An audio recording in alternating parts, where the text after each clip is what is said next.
പാവകളി പാവാന്ന് കേട്ടു. തെക്കൻ കേരളത്തിലൊക്കെ ആഭിചാരക്രിയകളിലൂടെ ഒരു ശരീരത്തിൽ പ്രവേശിച്ച ആത്മാവിനെ ഒഴിപ്പിച്ച് പാവകളിൽ കുടിയിരുത്തുന്ന ഒരു ഏർപ്പാടുണ്ട്. അങ്ങനെ കുടിയിരുത്തപ്പെട്ട പാവകളെ കർമ്മങ്ങൾക്ക് ശേഷം ആരും കാണാതെ പുഴയിൽ ഒഴുക്കിക്കളയുകയാണ് പതിവ്. അങ്ങനെ പാവയെ ഒഴുക്കിക്കളയാൻ കൈമാറുമ്പോൾ അയാൾ ഒരു കാര്യം പറയും. ആത്മാവിനെ ആവാഹിച്ച പാവയാണ് ഇത്. പുഴയിലൂടെ ഒഴുകി സമുദ്രത്തിൽ അലിഞ്ഞു ചേർന്നാലേ കുടിയിരുത്തപ്പെട്ട ആത്മാവിന് മോക്ഷം ലഭിക്കും. ഒരിക്കൽ പാവയെ ഏറ്റുവാങ്ങിയാൽ പിന്നെ നീ പിറകോട്ട് തിരിഞ്ഞു നോക്കുകയോ പാവയുടെ മുഖം നോക്കാൻ ശ്രമിക്കുകയോ ചെയ്യരുത്.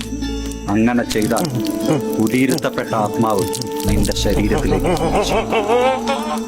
പിന്നെ നിന്നെ രക്ഷിക്കാൻ എനിക്ക് പോലും കഴിയും.